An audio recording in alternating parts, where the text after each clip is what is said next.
If you want to be one of those people that can stay calm in any situation, how you reset your nervous system is actually one of the most important skills you can learn. I used to constantly react to everything and it made me super stressed. But after years of building businesses alongside thousands of entrepreneurs, I have noticed something, which is the ones that win are not the smartest. It's the ones that are able to stay grounded when shit hits the fan. So these are 6 of my tools that I've used to master my nervous system and start my days with intention. The biggest and most effective ways to be calm is through your breathing. When you control your breath, you can control your state. I know that monitor your breathing sounds basic, but it is not. It's just that a lot of people are doing it wrong. And I will tell you guys, like, I'm the biggest skeptic of this shit. When people are like, you just need to breathe. I was like, shut the up.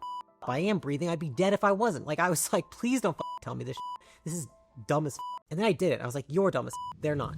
Most people wait until they're anxious to start breathing exercises. But by then, your system is already hijacked. So I use breath work like a reset button throughout the day. Between calls, mid-afternoon, I'll take 5 minutes and just breathe. I do the pattern of like 4 seconds in, hold for 4, 8 seconds out. What this does is controlling your breathing activates your parasympathetic nervous system, increases your vagal tone, which directly counters the stress response. Now, the extended exhale is key because it signals to your body that you're safe, which lowers your heart rate and blood pressure. And it's a fairly simple practice. So I just look up on my Spotify a metronome 60 beats per minute, and that's like, okay, 15 minutes, and then I'm like, boom, I go. It even happens when like I wake up in the middle of the night from a nightmare or a stressful thought, and I'll do it and it'll help me reset so I can fall back asleep faster. And the cool thing with this one is that you actually feel it working in real time. You become less tense, your jaw will often release. A huge thing I notice is that within like 2 to 3 minutes of doing it, I start yawning, which means it's really working because it's like, oh, it's safe enough to relax now.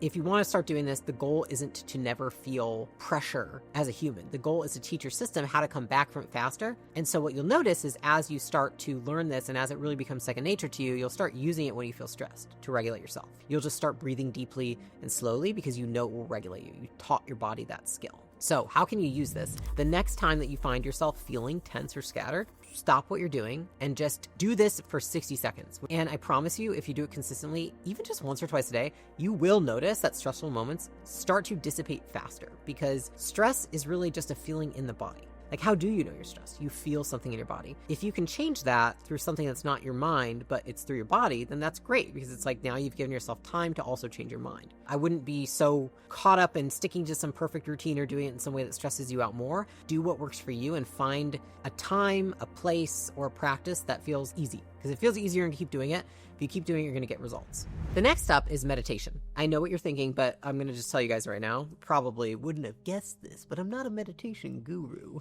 I've only been meditating for like 5 months now, and I've had great results with the practice. I've meditated in the past and done it consistently at different times in my life, but recently I picked it back up again. And I started meditating because I would wake up with a sense of urgency because I have very full days most of the time. And so it'll create somewhat of like anticipatory anxiety, knowing that you have like a very full day with a lot of different variants and activities and time. And so how do you kind of get ahead of that and stay more present in the moment? And so I said, okay, well, I don't want my day to rule me. I don't want this like the busyness of my life to rule how I feel when I wake up. I kind of feel like what it is like I wake up and I'm in that more elevated state, which is natural because the 2 hours before you wake up, you start raising your cortisol levels so that you will wake up. But sometimes it elevates even more because you have other stressful things. Your body's under more chronic stress. What I start doing is the first thing I do when I wake up is I just start meditating. For me, what that means meditating is that I have an app where I will pick a meditation. For the first 3 months, I did about 30 to 40 minutes a day. And now I'm doing like 10 minutes a day because I feel like I've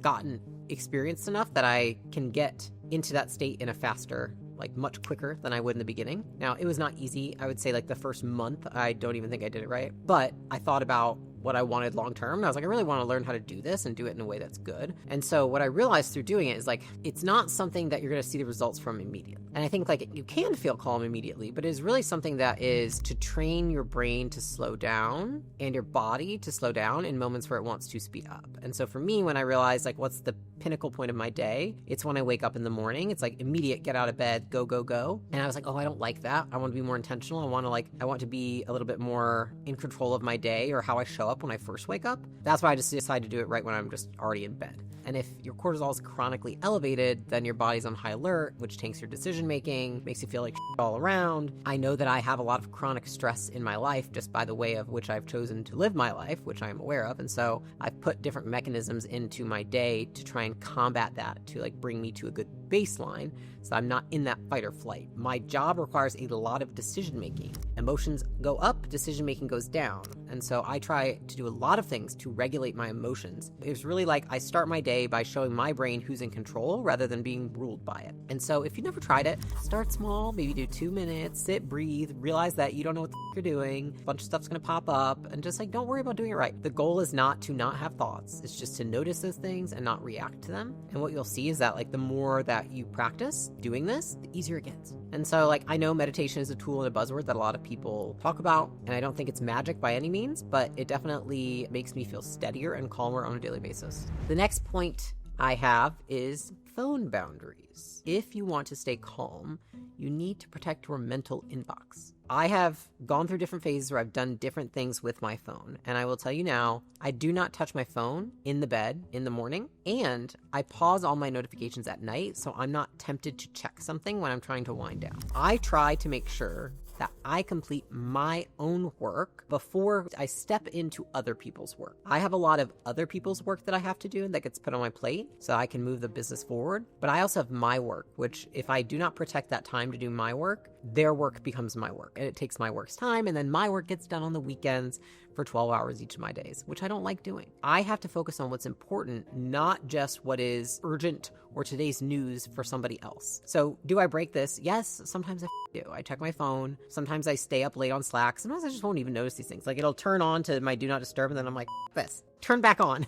But I always notice the same thing, which is like if I do that, I'm less sharp and I'm more scattered. If you check your phone first thing in the morning, you just go into react. You're responding to other people's requests of you, and it kind of shifts you into being in control of your day to constantly alert and reacting to other people. Because every time you scroll, you're essentially spiking your dopamine, and with dopamine also cortisol follows. And so you're kind of conditioning your brain to expect stimulation rather than focus. When you want to focus on important things or when you want to wind down, that is very hard to do when you're stimulating those pieces of your brain. Something that you could do is you could try, if this sounds interesting, tomorrow morning, just before you reach for your phone, just use a notebook instead. Write down 3 priorities for the day, 3 things that matter to you, or keep your phone on do not disturb so you don't get the notifications. And the second thing you do is just pause your notifications an hour before bed. You don't need to be on call for the world 24/7. Just an hour before bed, just turn them off. I really think that this one boundary between like your thoughts and everybody else's desires of you is like the simplest way to just protect your focus and your peace of mind. Especially if you're like me, I'm definitely like a people pleaser. Like I like to see people happy and help them be happy, and then I'll be like, oh, but I'm not happy. So like it's my responsibility to make sure I take care of myself, nobody else's. That does bring me to my next point, which is also about the phone, which is why I leave my phone on do not disturb. I don't know what people have texted me while I've been in here filming. And yes,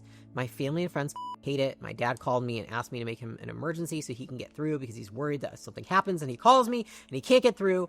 It's a whole thing with my family because they know that I don't check it. The truth is, most things feel urgent, but they're not actually urgent. They're just loud. Someone has an emotion and then they go to text you or Slack you or whatever. It's like impulsive, and that's rough. I don't like dealing with that.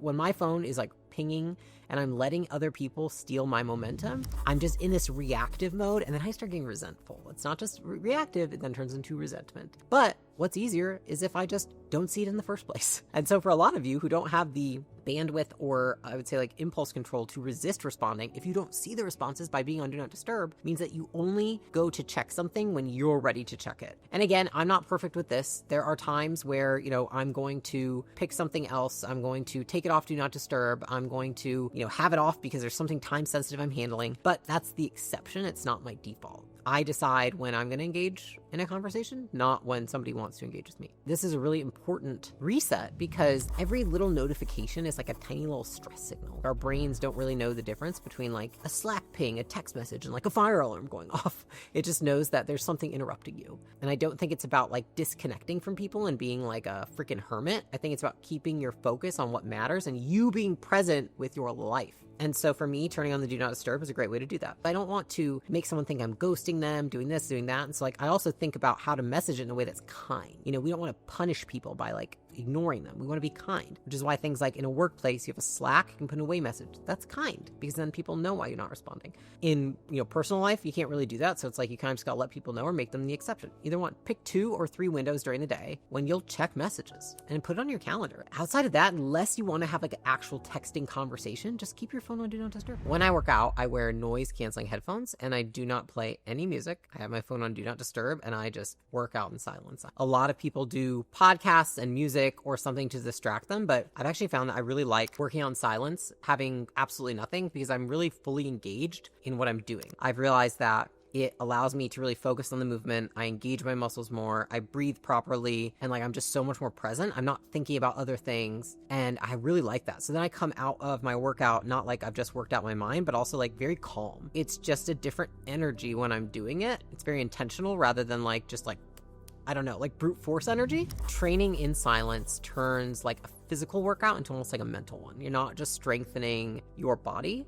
You're also strengthening your ability to focus, your ability to be present, your ability to stay calm under pressure. It's not really this just like mindset fluff stuff. It works very similarly to the way meditation does and actually feels very meditative when you're doing it because it's being present and focused at the same time. And that activates the same stress regulation systems as meditation does. It's another way that you basically show your nervous system that you don't have to elevate no matter what's happening on the outside. I've just noticed when I do this, it has set me up for like such good days. I'm way more calm. I'm really locked in. I feel focused. I also like to walk in silence as an alternative on days that I'm not doing that. And that as well has been like very helpful for me. Just zero stimulus. You'd be surprised. It's almost like when you get done doing something where you just have no inputs. It's like you almost feel like you took a nap. It's like sometimes people are like, oh, I need to take a nap. I'm like, are you tired or are you just like fatigued?